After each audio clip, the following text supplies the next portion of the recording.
Hello दोस्तों, welcome back. आज हम बनाने जा रहे हैं छोले भटूरे, वो भी 100% आटा यूज़ करके। हम इसमें मैदे का यूज़ बिल्कुल भी नहीं करेंगे और आपका हर भटूरा फुला फुला एकदम सॉफ्ट निकलेगा। और जो छोले की सब्ज़ी है वो एकदम हलवाई जैसा टेस्ट और हलवाई जैसा कलर, बहुत ज़्यादा अल्टीमेट कॉम्बिनेशन रहेगा ये। और इसमें मैं एक सीक्रेट और एक स्पेशल रेसिपी की वेरिएशन डाल रही हूँ। इसको भटूरों को पनीर स्टफ करके बना रहे हैं हम आज। तो वीडियो के एंड तक आप एकदम परफेक्ट वाले छोले भटूरे बनाना सीख जाएंगे। उससे पहले मैं आपको रिक्वेस्ट करूँगी कि प्लीज़ मेरे चैनल को जल्दी से सब्सक्राइब कर लें और नोटिफिकेशन बेल बटन को हिट कर लें ताकि मेरे आने वाली वीडियोस आप तक पहुँचती रहें। सब्ज़ी बनाने के लिए मैंने अराउंड 2 कप्स छोले रात को भिगो दिए थे। तो आप इसे अराउंड 8 आवर्स तक डिप करके रखें पानी में और उसके बाद हम इसको बॉईल कर लेंगे। बॉईल करते टाइम ही हम इसमें सॉल्ट डालेंगे और कुछ खड़े मसाले जैसे कि सौंफ, इलायची, बड़ी इलायची, एक दालचीनी का टुकड़ा और अजवाइन और कुछ लौंग। तो इसलिए ये सब हम इसलिए बॉईल करते टाइम डाल रहे हैं बिकॉज आज अब छोले मसाले का यूज़ नहीं करने वाले। ये बॉईल होते टाइम ही इनमें फ्लेवर आ जाएगा। और इसमें सबसे इम्पॉर्टेंट चीज़ अनारदाना पाउडर डाल रहे हैं अराउंड 1.5 टीस्पून। अगर आपके पास अनारदाना पाउडर नहीं भी है तो भी आप स्किप कर सकते हैं, इनमें अमचूर डाल सकते हैं। इसको हम बॉईल करेंगे अराउंड 45 मिनट्स के लिए। जैसे कि 2 इसको विसल देंगे, उसके बाद इसको सिम करके रख देंगे। उतनी देर हम इसका तड़का रेडी कर लेते हैं। एक पैन में मैंने लिया है ऑयल, आप कोई भी ऑयल ले सकते हैं, और इसको गर्म करने के लिए मैंने रख दिया। और इसमें मैंने थोड़ी डाली हींग और ये मेरे पास अनियन, गार्लिक और जिंजर इस रेशो में है।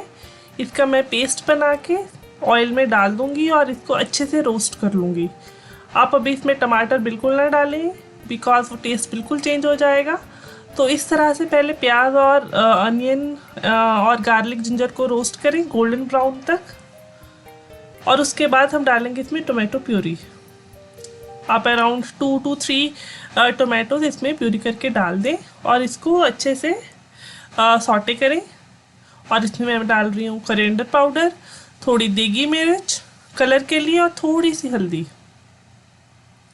इसका कलर आना स्टार्ट हो जाएगा, देखिए थोड़े रेडिश पे अभी जा रही है ये। इसको इस टाइम पे बिल्कुल जब तक ऑयल ना निकल जाए तब तक इसको हम सॉटे करेंगे। जल्दी मत करिएगा, ये स्टेप बहुत इंपॉर्टेंट है। और इधर हमारे छोले बॉयल हो चुके हैं पूरे। देखिए इसमें ब्लैक कलर आ गया है। ये ब्लैक कलर बिकॉज ऑफ दालचीनी एंड अनारदाना आया है। ये बिल्कुल देखो सॉफ्ट हो गए हैं और इसके छिलके भी ऊपर ऊपर नहीं आए। बेकिंग सोडा डालते तो इसके सारे छिलके ऊपर आ जाते और ये देखने में अच्छे ना लगते। तो मैंने तड़के में छोलों को मिक्स कर लिया और इसमें डाल रही हूँ मैं कसूरी मेथी। इसको हम थोड़ी देर सिम पे पकने देंगे अराउंड 20 मिनट्स। तो ऐसे जब आप इसे सॉटे करेंगे ना, पकेगा तो डार्क कलर अपने आप होता रहेगा। और अगर नहीं भी हुआ तो आप ऐसे करना, चाय पत्ती ले लीजिएगा 2 टीस्पून और उसमें उसको पानी में बॉईल करके और फिर चाय पत्ती को स्ट्रेन करके उसका पानी डाल लेना, तो उसका कलर बिल्कुल छोलों का परफेक्ट आ जाएगा। इसको मैंने गार्निश कर लिया है, देखिए कितनी प्यारी सी इसकी शक्ल बन गई है। और थोड़ा सा इसको तड़का मारने के लिए मैंने इसमें बटर ऐड कर दिया है। अब चलते हैं भटूरों की ओर। भटूरे बनाने के लिए मैंने 3 कप्स ऑफ आटा लिया है। यहाँ पे थोड़ा baking powder around half tea spoon baking soda और 1 चम्मच नमक। और इसमें डाल रहे हैं हम 2 टीस्पून पीसी हुई शुगर। हाँ जी, शुगर डालना बिल्कुल ना भूलें। और इसमें डाल रही हूँ मैं कसूरी मेथी थोड़ी सी क्रश करके, ताकि भटूरों का जो फ्लेवर और कलर बहुत ही ज़्यादा अट्रैक्टिव लगे। इनको मैंने ड्राई इंग्रेडिएंट्स को मिक्स कर लिया है यहाँ पे।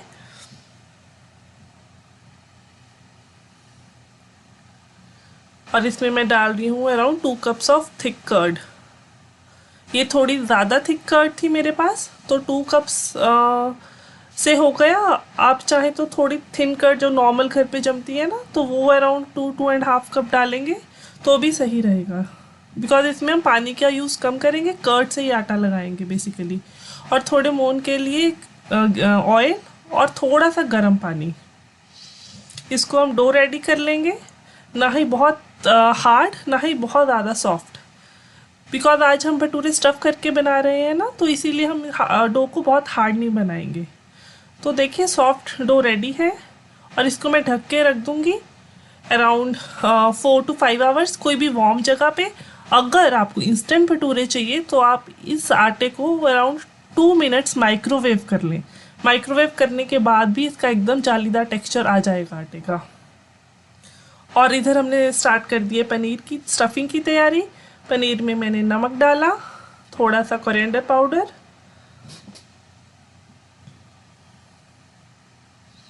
थोड़ी सी रेड चिली, इसको बस मिक्स कर लेंगे अच्छे से।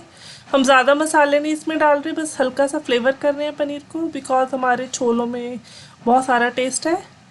देखिए अराउंड 4 आवर्स हमारा आटा रेडी है, ये फर्मेंट हो चुका है। तो मैं इस तरह से इसका बॉल्स डिवाइड कर लूँगी। तो इस तरह से मेरे को बहुत इजी लगता है, जब भी मैं कुछ पूरी या भटूरे इस तरह की कोई चीज़ बनाती हूँ, इस तरह से कट कर लो आटे को। अगर तो एक लोई लेके मैंने उसको अच्छे से फैला ली। इसको बिल्कुल राउंड नहीं बेलेंगे हम, बिकॉज भटूरे थोड़े से लंबे रहते हैं ना, तो थोड़ा सा मैंने इसको लंबी शेप में बेल लिया और इसको हम फोल्ड कर देंगे। ज़्यादा पनीर मत डालें, थोड़ा पनीर ही डालें, जैसे मैंने आधे से 1 चम्मच पनीर डाला है। और इसको हाथों से हम फैला लेंगे ताकि पनीर इक्वली डिस्ट्रीब्यूट हो जाए। ये देखिए हमारा आटा कैसा हो गया है, एकदम से स्ट्रेची स्ट्रेची और एकदम सॉफ्ट। इसको हल्के हाथ से बेलन के साथ हम इसको रोल कर लेंगे, जो भी आपको शेप पसंद है उस शेप में। तो देखिए आटे के भटूरा हैंडल करना बहुत आसान है। मैदे का भटूरा बहुत स्ट्रेची हो जाता है, उसको हैंडल करना भी बहुत मुश्किल है और खाने में भी हेल्दी नहीं रहता। तो आई फील कि आटे का भटूरा सबसे अच्छी ऑप्शन है अगर आपने अपने टेस्ट पर सेटिस्फाई करने हैं तो। देखिए अब हम इस तरह से अपने भटूरों को बेल के रेडी कर लेंगे। 2-3 हम बेल लेंगे और उसके बाद हम एक कढ़ाई में मैंने तेल लिया, उसको पूरा गरम कर लिया और उसको मैं ऐसे हल्का हल्का थोड़ा सा साइड साइड पे प्रेस करके फुलाएंगे भटूरे को। और ये देखिए वाओ, क्या मज़ेदार भटूरा रेडी हो गया है। बिल्कुल फटा नहीं है, बिल्कुल भी फटा नहीं वो, बिकॉज हमने आटा बहुत ज़्यादा हार्ड नहीं गूंदा था और स्टफिंग बिल्कुल अप्रोप्रिएट थी। ये देखिए हमारा एक भटूरा रेडी है। हम सारे भटूरे रेडी कर लेंगे। हमारी सब्ज़ी ऑलरेडी रेडी है। तो अगर आपको स्टफिंग नहीं भी करनी तो आप बिल्कुल स्किप कर सकते हैं ये पार्ट, और आटे को थोड़ा सा हार्ड रख लें उस केस में, बस ये चेंज आएगी। उस तरह से भी बहुत अच्छे लगेंगे। चलिए इसको हम सर्व कर दिया अचार के साथ, प्याज के साथ, हरी मिर्च के साथ। मेरे को प्लीज़ नीचे कमेंट करके ज़रूर बताना आपको रेसिपी कैसी लगी, और एक थम्स अप दे देना अगर रेसिपी पसंद आई हो तो। मिलते हैं नेक्स्ट वीडियो में। सी यू गाइस, बाय बाय।